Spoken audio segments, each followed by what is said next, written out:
Hi guys, I'm going to read you chapter 7 of Runaway Ralph. Chapter 7 is called The Escape. Ralph was desperate to escape. His food supply was running low, and as Chum had predicted, Garf stayed away from the craft shop. Ralph ran around the sides of his cage, hoping that there might be an opening, one overlooked space wide enough for a mouse to squeeze through. There was none, as he had known all along. He pushed on the door with all his strength, but he could not budge it. He ran on his wheel in hope that it might, just once, take him someplace. But of course, it did not. Ralph needed help. "Hey, Chum," he called over to the hamster, who was noisily wearing down his teeth on the bars of his cage. "You're a stretchy fellow. See if you can stretch over here and pull this door open." For once, Chum obliged by putting his shoulder to the bars of his cage, stretching his foreleg as far as he could, and reaching with his paw. He barely managed to flick a wire of the side of Ralph's cage with a toenail. "There must be some way we can get out of here," said Ralph. "There's got to be." "Not for me," answered Chum. "I wouldn't leave if I could. I've lived in a cage all my life, and I'm too old to start scrounging. Besides, I rather enjoy trying to bite the hands that feed me." "I would rather scrounge than starve," said Ralph. He still had a supply of food, but he pawed through some old sunflower seed husks to make sure he had not missed any edible bits. Over in the dining hall, the campers, unaware that a mouse was soon to starve, sang with gusto. "The ants came marching 2 by 2, hurrah, hurrah. The ants came marching 2 by 2, hurrah, hurrah. The ants came marching 2 by 2, and the little one stopped to tie his shoe." As his food supply dwindled further, Ralph felt nervous and guilty. His mother had taught him to store food. The sight of the campers' mosaics made of dried peas and beans was hard to bear. He felt he would no longer object to a little dried glue on his food. When Chum managed to toss an alfalfa pellet into his cage, he was humbly grateful. Outside his cage, the campers went about their activities, unaware of the desperate mouse in the craft shop. Lana cradled Casto in her arms whenever she could catch him, and the smug look on that cat's face was unbearable to Ralph. Karen returned to paint her bleach bottle piggy bank.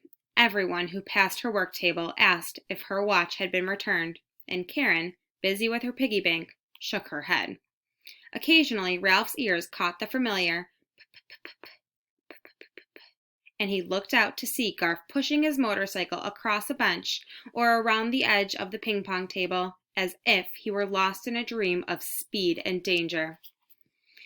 The sight of his precious motorcycle made Ralph even more frantic for freedom. And then, to add to his troubles, there was still Casto, who had been only temporarily amused by the wristwatch and who would sooner or later, Ralph was sure, return to the cage. Ralph felt thin, nervous, and run down. His cage was untidy, even by mouse standards of housekeeping. "I wish I knew how to stage a jailbreak," he confided to Chum. "If there is anything I can do to help, let me know," said Chum, and cracked a sunflower seed he had earned that morning when he had stuffed his cheeks until he had fallen to the bottom of his cage. "Chum might toss me a sunflower seed instead of those alfalfa pellets," thought Ralph crossly. At rest period, Aunt Jill came into the craft shop to straighten supply shelves. Ralph watched as she sorted dried seeds, which looked delicious, as well as weeds and pine cones.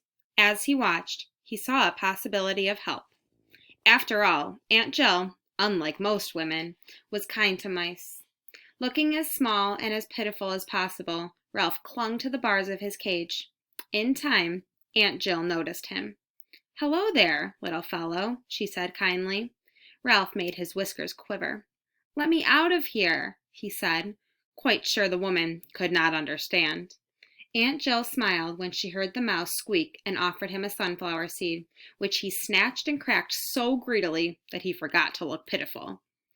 "My, but you're a hungry little fellow," remarked Aunt Jill, but she did not offer him another seed. Instead, when the camp awoke, she called to Garf, who came to the door of the craft shop but did not enter. "Your mouse is hungry," said Aunt Jill. "Somebody else can feed him," said Garf. He's your personal mouse, reminded Aunt Jill. I didn't take the old watch, said Garf. I don't want to come in there. I am sure you didn't take it, said Aunt Jill calmly, but don't forget that you wanted to be the only one to feed your mouse. He is hungry and his cage needs to be cleaned. Garf hesitated, but entered the craft shop, and while Ralph scrambled around looking for a way out, he slid the bottom from the cage, changed the cedar shavings, and replaced it. He detached the water bottle, filled it at the sink, and was fastening it to the cage when Aunt Jill went out, leaving the boy alone with the two animals. Here at last was the moment Ralph had been waiting for. Say, Garf, he began, but the boy, not expecting the mouse to speak, appeared not to hear. Ralph was desperate. Say, Garf, he said at the top of his mouse voice. When Garf glanced at him, Ralph said as loud as he could, Listen to me. You know that motorcycle you've been playing with? It's mine. Garf stared at his mouse. You're talking, he said in an astonished whisper. I don't believe it. You're talking. Ralph had spoken and Garf answered. They were both so excited they were speechless. Finally, Garf spoke again. Go on, say something more. Ralph pulled himself together and remembered why speaking to Garf was urgent. P-p-p-p-p, he sputtered, to show Garf what he meant. That motorcycle, it's mine. P-p-p-p-p, that's the noise I make to run it. You're joking. Garf continued to stare at Ralph as if he could not believe what was happening. No, I'm not, said Ralph. I hid it under the bamboo leaves just before that cat pounced on me. I hid my crash helmet too. Your crash helmet? Garf could not help laughing, which, of course, hurt Ralph's feelings. The boy pulled the motorcycle out of his pocket, studied it, and then studied Ralph. It's the right size, he admitted. If it's yours, where did you get it? Back at the Mountain View Inn. The Mountain View Inn? Garf was surprised. What were you doing there? It is my home, said Ralph with dignity. A boy who was a guest there gave me the motorcycle. No kidding. Garf almost believed Ralph. Let me out of here, pleaded Ralph. I'll show you I can ride it. Garf looked as if he were tempted, but he said almost regretfully, No, you might run away, and I want to keep you.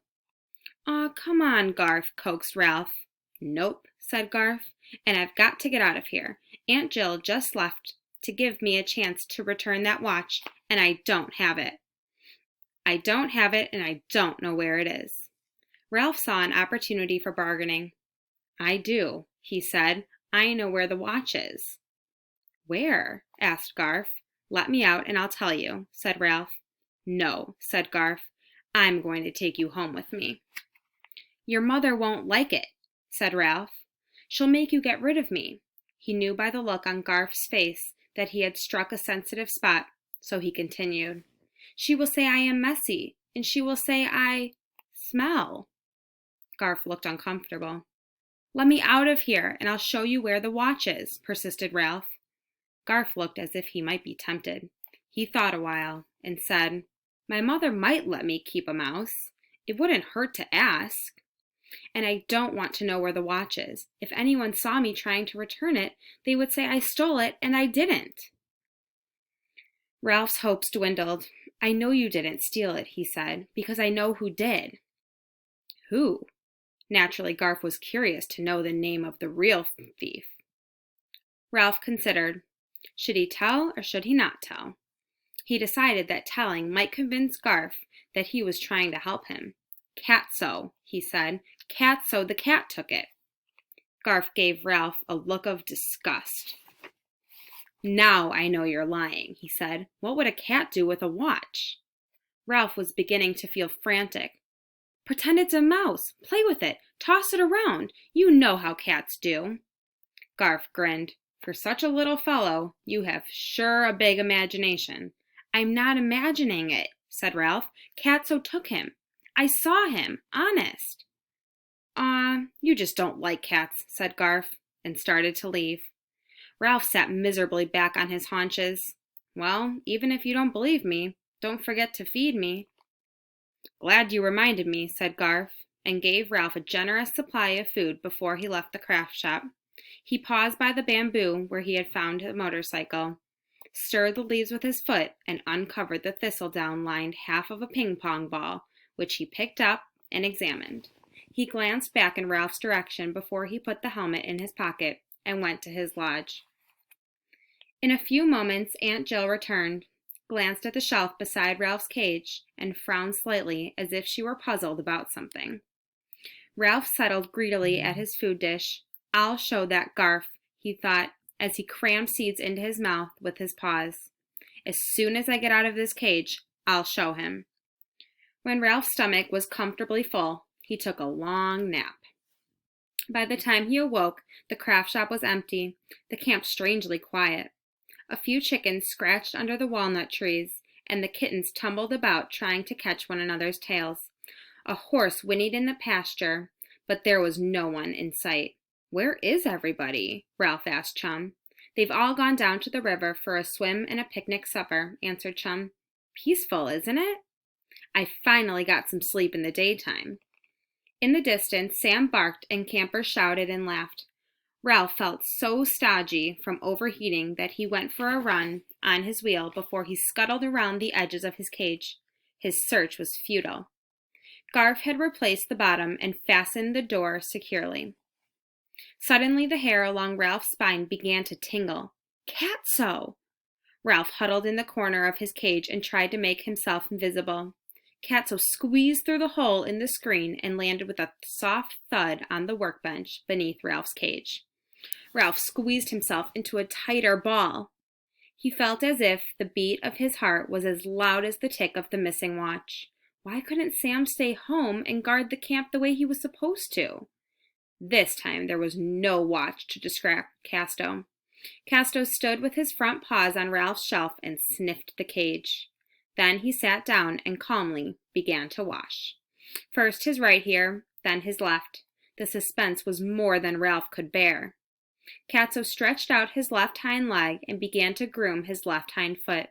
He licked with long, careful licks, combing his fur neatly toward his toes. Suddenly, Ralph had an inspiration. He was about to take a terrible chance, but with no one to protect him from a sneaky cat. He had nothing to lose. Anything was better than cringing in a corner waiting for that beast to wash and comb every hair on his body. Ralph took charge. He left his corner, sprang on his wheel, and raced so fast he looped the loop. That activity caught Catso's attention, all right. The cat sat there with his hind leg in the air, looking surprised. Ralph leaped from his wheel and faced Catso through the bars. The cat forgot about his grooming and, jumping to his feet, placed his front paws on the shelf and stared into Ralph's cage. Hiding his terror, Ralph stared back. "If there's one thing I can't stand, it's a disrespectful mouse," said Catso, and with a swipe of his paw sent the cage flying. Ralph was prepared. He hung onto the bars and braced himself. Water splashed and seeds flew. One corner of his cage struck the work table, jarring the bottom loose, exactly as Ralph had planned. The cage bounced and landed on its side. Ralph sprang out through what had once been the bottom. This accident was his chance. Catso pounced, but before his paws could land on Ralph, he was thrown off by his aim by a sudden hissing sound from above.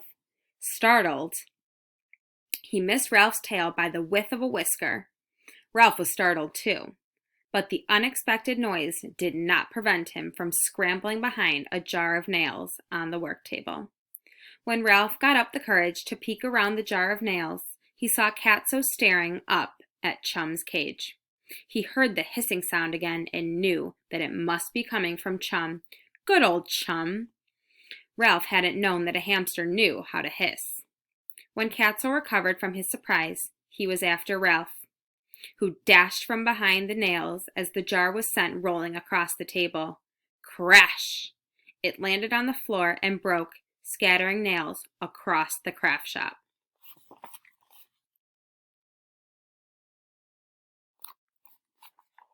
Ralph leaped behind the supplies of beans and peas and hamster food with Catso after him.